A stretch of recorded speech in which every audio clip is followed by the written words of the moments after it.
Well, hello. It's Sunday morning, time for another Wardy's Waffle. What a week we've just had. Besides organising for this farmers rally we've got in London on Tuesday, hope to see a lot of you there. I'll touch again on that in a minute. We have also had a huge week on the farm, and I'm pleased to say we have got all the drilling done. Land work done for next spring. The whole farm is in fantastic condition now, and I must admit, what a relief to me. It's lightened my stress load up here hugely. Really fantastic that we've got it done. Thank you to Tom. Ruben's been off all week, which I've been stepping in and doing that, but thank you for Tom as well, for all the work he's done this week, and Ruben obviously not this week but other times we've got it all done. Just driving past these fields, actually I'll just turn the camera around, just can show you, then I'll carry on with the intro. So this field here is one that was in sugar beet. Just driving past that, all now planted, drilled. Just stopped so you can focus it and see, look at that, looks good. And then the other side is the other one, another one we drilled, not after sugar beet, this is after, I think this was spring barley this last year, and we've got that drilled with wheat as well, and that's looking good. So really pleased with that as well. And then as you drive on a little bit further, let's just come a bit further up here, up the farm track, another field after sugar beet. There we've got that one in as well, which is good, pleased with that. And then obviously on the left here, you saw this last week, is one of the fields of wheat that we got, that was planted a while ago now, mid-October, and that was wheat last year as well, so that's looking good. So pleased with that. Anyway, yes, so really pleased we've got all this farm work done and finished. But just before we get on to the farm work, I just want to mention a little bit about the rally we've got on Tuesday. Just as an update, I did put a little video up about earlier today about the food bank. So the rally we've got, we don't know how many thousands of people we're going to have there, but we do think we're going to have a huge number, which is fantastic. And really we're bringing the countryside to the city, and it's just going to showcase the best of British agriculture, really. And we cannot allow the government to just treat family farms and small businesses. It's not just farming that's going to be affected here, it's businesses as well. And I've just spoken to the guy who owns our local garage, sells a lot of cars, Isuzus as well, and second-hand cars, and has a paint shop as well. And just the cost of everything is just astronomical, and it's going to affect him massively. And it's just unbelievable the government cannot see what they're doing, decimating businesses, decimating industry, and just decimating the UK growth. That's the biggest thing. We can't grow. We cannot grow. And I don't mean growing crops out here. I mean businesses and industries grow. We rely more and more on imports because we're being shackled. And yes, Brexit might have had an impact, I don't know, but I didn't vote for Brexit. But we're having to deal with it now. And the government just do not realise. They just do not realise. And this figure they've got of going to be 73% of farms unaffected. Absolute tosh. It's more like 73% are going to be affected. Anyway, can't keep going on about it, but the rally is going to be fantastic. Food banks, we've got partnered up with City Harvest Food Bank. Now, one or two important things, please, regarding this. If you're coming in on a coach, please bring food with you. That's fine. The coach will drop you off on the edge of Whitehall and Richmond Terrace, because that's where we're having it. Please don't leave the food you bring in the coach, because the coaches will then disappear. Once you've left the coach, it's going off to park elsewhere till later in the day. So please bring the food off the coach with you. And we've got some vehicles, City Harvest vehicles on the edge of Whitehall that are going to be refrigerated. We take the food from you. Now, if coming in by train, exactly the same. Please bring the food with you. However you happen to get from your mainline stations across to Richmond Terrace, bring the food with you and we'll take it off you. Food do's and don'ts. They will take anything that you will eat. That is their motto. Anything. Perishables as well. But if you are bringing perishables such as meat and dairy, that's fine. But please bring it in a cool bag. Sell by date as well, and it's in date. Really important. But if you don't want to bring any food and you want to buy it in London, also that's fine. there are some supermarkets and shops roundabout, or small supermarkets. So outside Charing Cross Station, there is a Sainsbury's and an M&S, Marks and Spencer's outside. That'll be a great place to buy your meat and dairy, because it'll be coming out of a refrigerated area. 5 minutes walk down Whitehall, which is going to be closed, by the way. We've managed to get the whole of Whitehall closed from Trafalgar Square down to Parliament Square. So walk down there with your meat and dairy or your perishables. It'll already be cool. 5 minutes into our refrigerated vehicles or City Harvest vehicles that's there, sorted. And Westminster Station, there is a Tesco Express, I think, outside Westminster Station. Again, brilliant. Get your perishables there, walk down to us, and that'll be a really good way of buying your perishables. We understand a lot of people can't come, livestock farmers especially. We're really thinking of you, and I know we've got your support. Thank you very much. And you're doing a great job providing meat for the nation, so thank you for that. But if you'd like to donate to the food bank because you can't come, the link for that is in the video description below. I'll post the link for the City Harvest website and how you can actually donate food for that, or cash if you wanted to help them deliver meals. It's up to you. So I'll post the link for that as well. We don't want tractors bringing into London. That's not the Met Police saying that. That's us. We are starting off by playing nicely. And we've got a lot of support with the public. Media have been unbelievable. The Met Police have been unbelievable. Everybody is so supportive. So we are starting off by playing nicely. We do not want any disruption, any trouble or anything. So no tractors, please. We are asking also people, obviously, to behave. British agriculture is going to be in the world spotlight, not just the UK. Cameras are going to be beamed all over the world. So British farming, UK farming is going to be beamed all over the world. Very important we behave. Also, no litter. Wouldn't it be fantastic if on Wednesday morning after the rally that Londoners who live there and walk down Whitehall every day and all around the city centre, Westminster, they couldn't tell that we've had thousands and thousands of farmers in that area. We must leave it tidy and clean, please. So take your litter home or put it in bins that will be provided nearby. But please do not drop litter. And if you see some litter on the floor that's not yours, please pick it up. We must have the area really clean and tidy. We've got stewards around the area, and which is great. We've got some of those. One thing we're still a little bit short of, I think, are children, because we've got some pedal tractors that have been donated by Class and JCB. Thank you very much. We've got some pedal tractors donated. So we'd like some more children to pedal those down Whitehall, because leading the procession, leading our march is going to be children on tractors, because the children is the future. So that's what we want, a few more children, please. Now, obviously, a few safeguarding things here. Because of the cameras, because of all the people videoing and filming, your children will appear on news bulletins and will appear on videos all over. So if you would like a child, whether it's a friend of yours or your own children, to pedal a tractor down Whitehall, then you need to be aware that they will be filmed. So that is a really important point. If you'd like the child to take place and you're okay with all that, these are the details to speak to. So have a word here with Tom. So Tom's handling the toy tractors and the children. Text or ring Tom. These are his details, and he'll happily help you and point you in the right direction. Tom's dealing with all that for us, which is great. So I can't think there's anything else that I've omitted. Oh, dress. People are saying, what do they wear? I think just your normal everyday farm wear, if you like. I wouldn't say overalls like I'm wearing my overalls at the minute. I wouldn't say overalls possibly. It's up to you. But just your farm work, if you like, and just make it look countrified. I think that's really it for about the rally. Have a great day, everybody. Thank you all much for your fantastic support. Huge amount of support we've had. A lot of help in putting this on.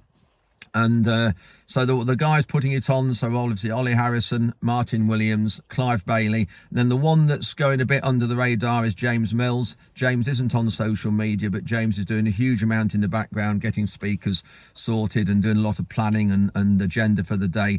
So that's the five of us who are putting it on.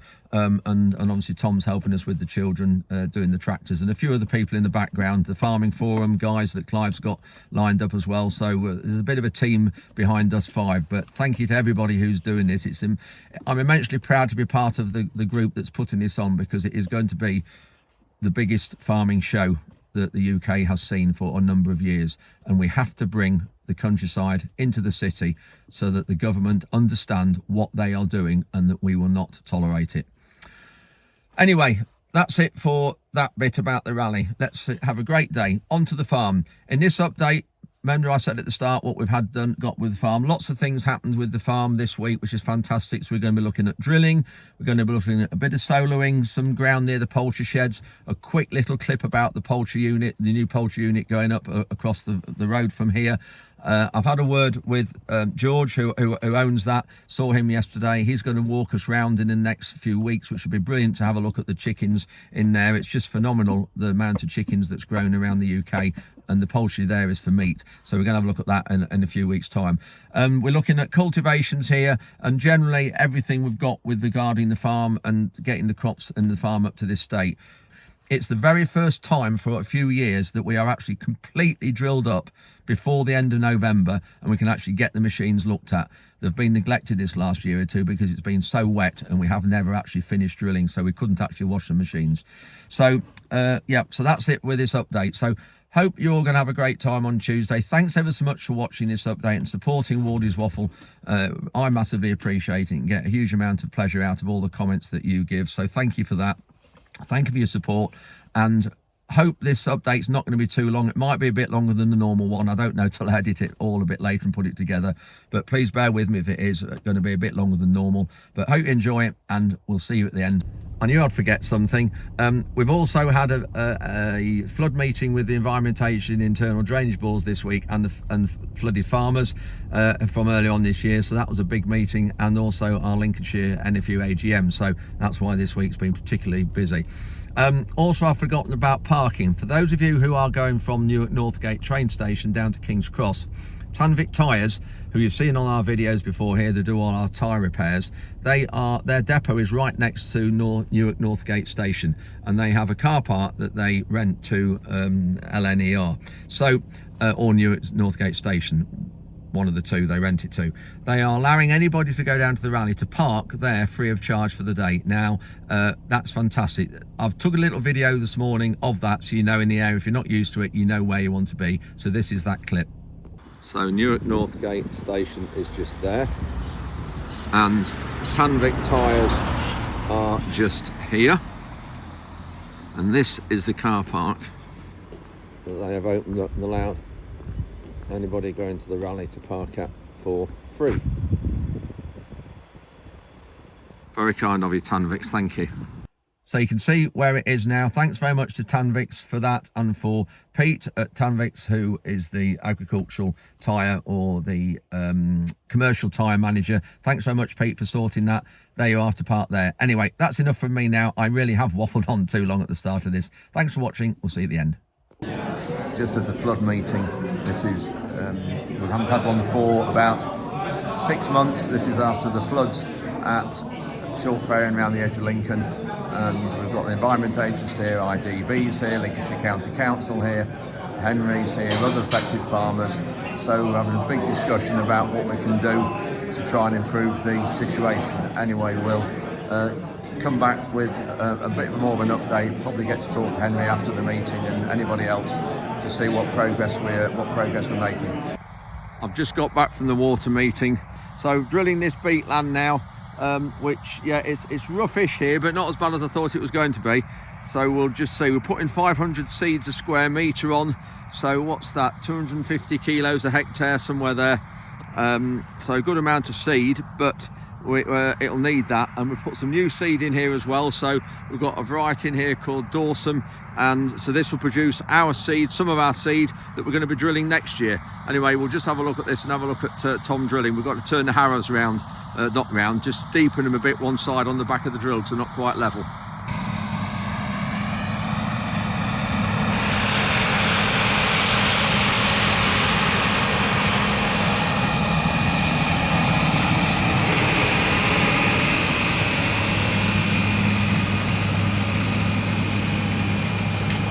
Look at that left-hand harrow in the middle there under the lights. It's deeper than the other side, so we need to level that up. So either the left-hand side there needs to be down, or near the lights. It's the the right hand side near the lights, you can see it's even low now when Tom's lifted up. Yeah, I just forgot to get a clip of that. What we do is those turnbuckles there, you alter it. Each harrow, each section there has got a turnbuckle there, and another one you can just see through there. So the centre section's got a turnbuckle at the side of that ram, then another one at the side of that ram, and we use this spanner, use that spanner there to do it. So each harrow, there's 3 sections. There's a section there, there and there. That's the fan he's putting on now that blows the seed down the tubes.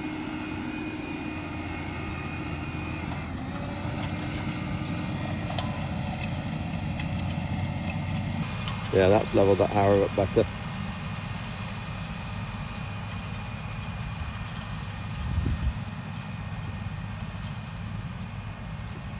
So there we go. So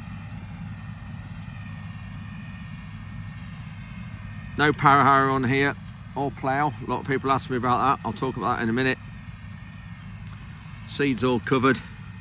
Little bit out on top I've seen. Little bit there. But generally that's good. So the most asked question I have, bar none, and this is by a long way, is why have we not ploughed this and had a power harrow combination? Well, one, we haven't got a plough, but I could get somebody in. I think a lot of people fail to understand the actual soil type we're dealing with here. If we were to have ploughed this, it would have ploughed one seam the full length of the field. It'd have been all shiny livery. It wouldn't have turned it over. It'd have left it all sat up. You'd be able to see right down into the furrow bottom, and you could not have ploughed it and then power harrow drilled it, because it would have been as rough as anything. It would have needed 2 or 3 passes to have got a seed bed. No different to what we've done here. That was 2 or 3 passes before you power harrow drilled it. So this land here is not like our heathland where you plough it and it just flops over and you can power harrow drill it 1 pass and that's it. This is really sticky soil. It's about, this particular field is about 45% clay and 35% silt, and then the rest sand. So really tricky soils to have sugar beet on, and be dealing with it in sort of lifting October, now this in November. We've just had this dry spell, which is good. So that's the reason we don't do it. That I think quite a lot of you say to me, surely ploughing and power harrowing combination would be a lot better bet. It wouldn't. One of my neighbours has done that with a field just up the road, and I'm going to have a look at that if I can. I'm going to ask him of his permission if I go in and just do a little video in there and just show. But obviously that's coming spring crops, and we wanted to get winter crops in here, winter wheat. And if we hadn't of, if we'd ploughed it, it would have definitely been spring crop. You get a better seed bed with the solo. It's cheaper as well, and we obviously, therefore, we get a better return on our money if it's a cheaper establishment seed bed. It's Friday morning and I'm on the Manitou just taking Tom some more seed. He's just started drilling the last field. Fantastic. So this is the last field of sugar beet that we lifted. It was lifted I think last Thursday, so just over a week ago, but it's not too bad. We've had to solo it, press it 2-3 times probably, and then now he's drilling it, but it's putting it in quite well, burying all the seeds, so we'll just have a look and see what it's like. So it's just pulled up and backed up to the beet heap there, and I've got the hopper on the front. So there's the heap of beet, probably 40 odd loads there, 40 times 29 ton loads. So I'm just going to turn around, and Tom's just backed onto the corner of the lane, so I don't have to run on the field with this with the Manitou.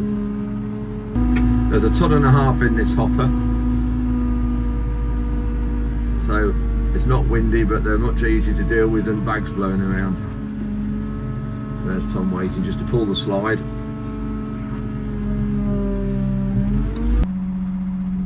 There, so just see the seed coming out. We've got another 750 kilograms or thereabouts of treated seed in the shed, and then we'll have to finish this field off with some out the heap that isn't treated or cleaned or anything. That's it.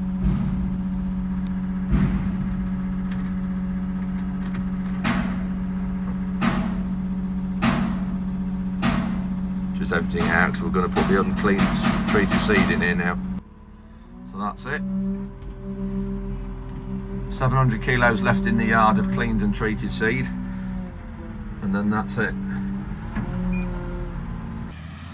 It's incredible really how clean the tyres are running at the back of the drill.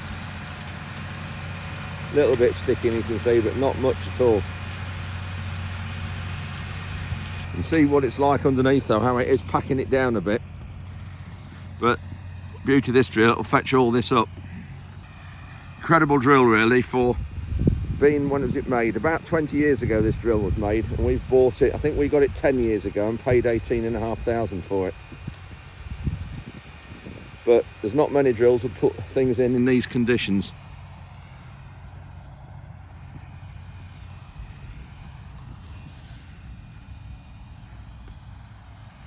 But very, very little seed out on top. It's too wet to roll, it won't roll, it'll just stick to the roller, or the rolls rather. So I've brought the empty hopper that I've just filled the drill up with, brought it in the shed, cleaned it out properly to make sure there's no treated seed in. So I'll put it here near the heap. I'm going to put some of this ordinary wheat there that's not had any treatment or any chemical or been cleaned at all, put that in, and then we'll finish the seed that we have got cleaned. I'm just going to take 700 kilograms down. Then what's in here, we'll finish the field off. Now, the reason why it's got to be clean is because the chemically treated seed, if it gets, when we finish drilling, anything that's left we'll put back on the heap here. But if there's any chemically treated seed, we can't put it back on the heap here for obvious reasons. So we need to make sure that this hopper's clean, and when we finish the treated seed drilling, before we put this in, the drill is clean and empty. So that's why we're putting this in now, and then we'll have no seed left anywhere in bags, any winter wheat seed left in bags anywhere around the farm, which will be fantastic. So I've got the bucket on. Obviously the bucket's a lot wider than what the hopper is.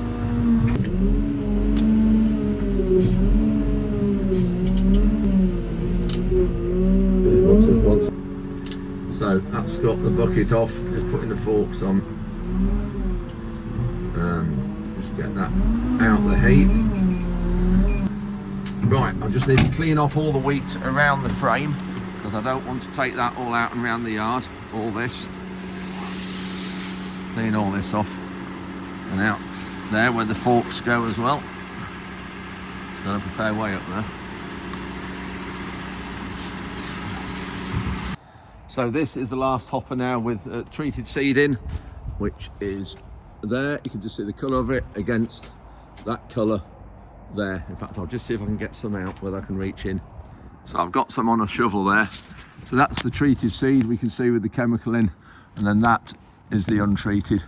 That's as we sell it. That's what it goes into the mills to make bread or animal feed or biscuits or whatever. So that's the difference.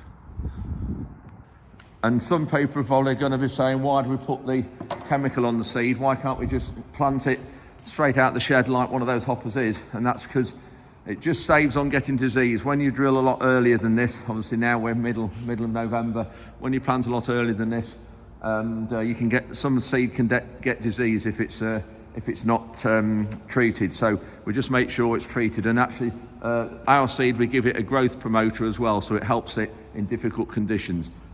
Whereas obviously the other seed in there, it hasn't. So it's going to be interesting to see if we can see a difference coming up when it actually germinates and comes through the soil. So Tom's just coming here. We've left the drill in the floor. Tom's just switched the rollers off to come round here so it doesn't pack the headlands down too much. So there's no seed coming out now. He hasn't drilled these bits, so he's going to put this last bit in. We'll just back up to this corner.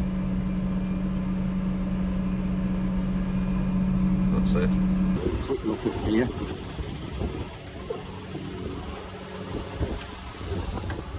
There. That's it. I'm just taking Tom this hopper of the seed that's straight out the shed, out the heap, and look looking at it, he's only got one breed on the outside left to do, so we won't have a lot of this field. There won't be a lot of seed needed out this hopper. Look along here. So this is why we drilled the headlands last, because it means you can take out all the wheelings when you turn. So we start on the inside and work outwards. Does a lot neater job. So he's across at that top corner. Looks like he's stopping now because he's nearly run out. So I'll just have to go down that margin down there towards him. It's a bit cloddy in this corner near the sugar beet. That will be going into the factory at Newark in the next week or so.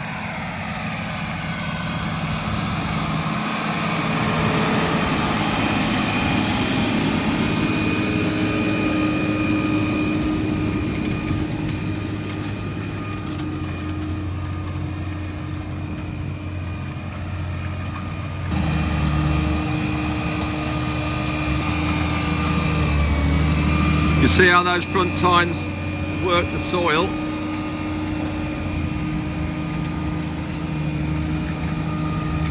That bit of covering disc there just stops it leaving a ridge.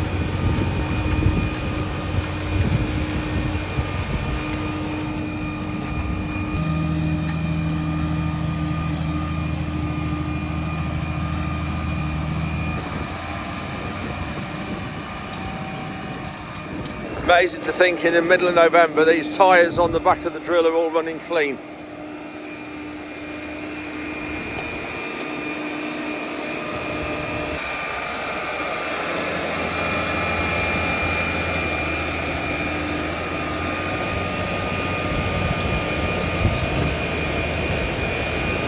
Just see the seed going in the ground there.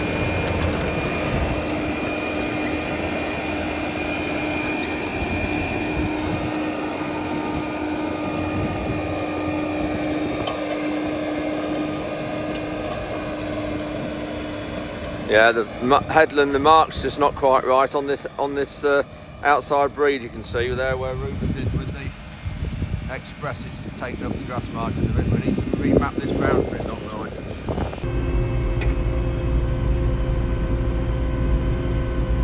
So this is the last of any drilling we've got to do this year. Fantastic.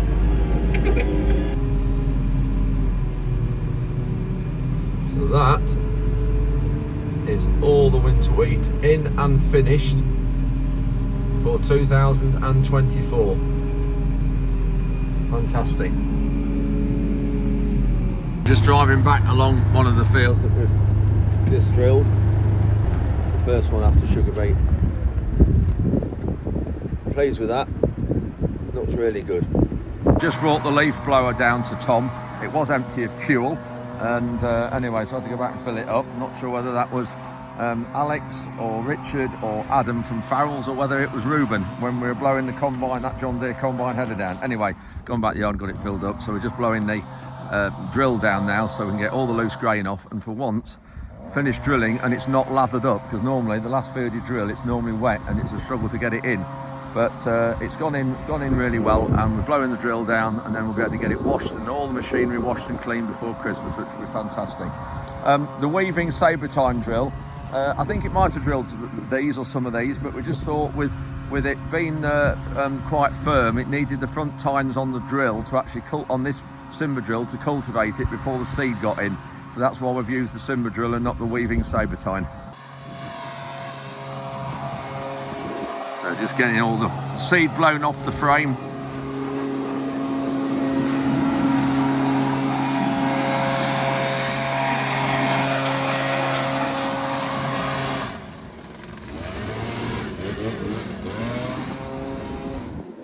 And underneath inside there as well, you see stuff coming off there. Some grain underneath there, on the ledge there. Bits round about. Just looking round the drill, there's quite a lot of jobs needs doing to it. Got the tyres there, that front tyre's all got a hole in it and split, so we need to take those off and change those. There's a few got cracks, and there's another one. Yeah, so we need quite a lot of work to do to this drill over this winter. Probably markers to take off as well. Just folding up now, going back to the yard. not a lot of soil on, which is fantastic for when we're washing and going to clean all the machines down. The aim is we want to get everything washed, every single machine all washed, all inspected, notes made on what repairs and maintenance wants doing before Christmas. That's it. And then you just have to fold those wheels in there. They should pull in down the road. You do.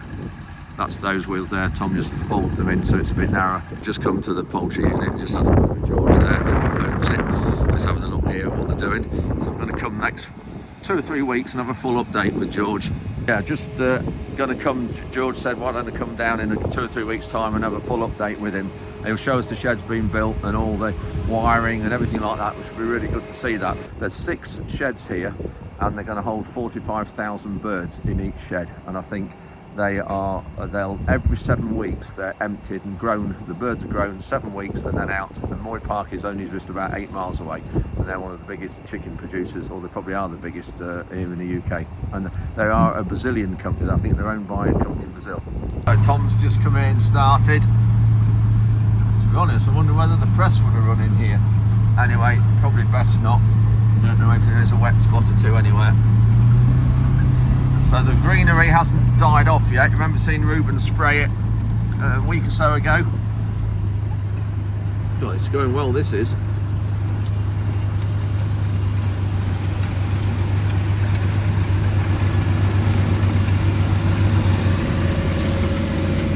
It's amazing how dry this is.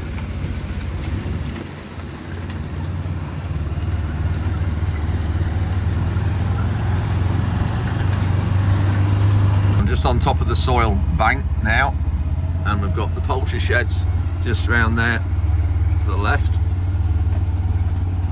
or sorry, to the right I mean, and then Tom is soloing just here to the left.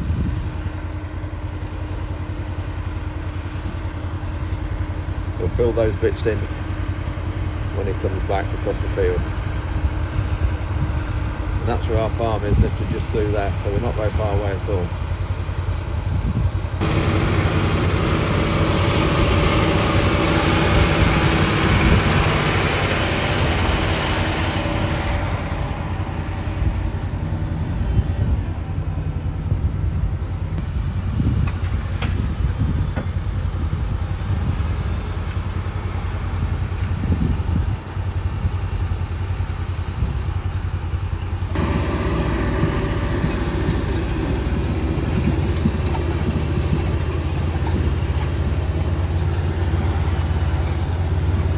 So last job to do before the weekend or before the winter. Tom's just dragging up these rough areas. He's got that field finished soloing, so that's all done for the winter for next year's spring barley.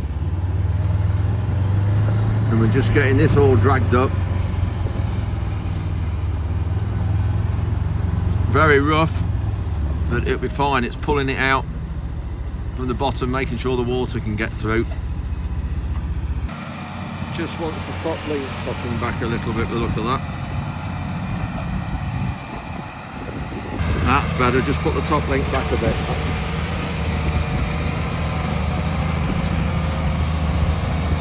That's better. Yes, it's rough, but it's fine because it means the water can get through. We'll do it again if we get a good frost.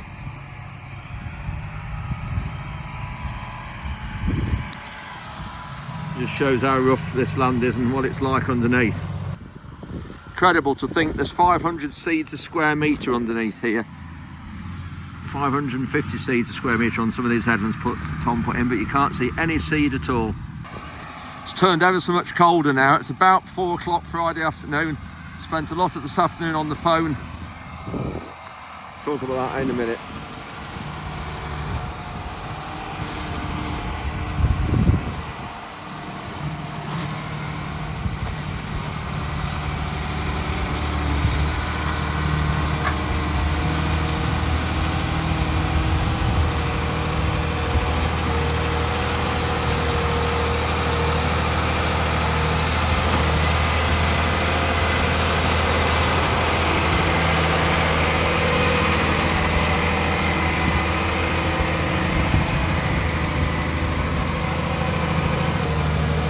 See there, pulling underneath.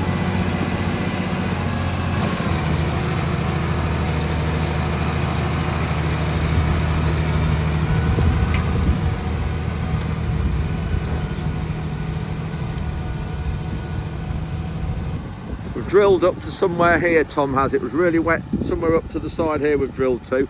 So I've a little bit left here that won't get anything in. We'll just leave this all year, maybe put a cover crop on it, work it over the winter and the spring, put a cover crop on it like we did the other land that we didn't have a crop on this year.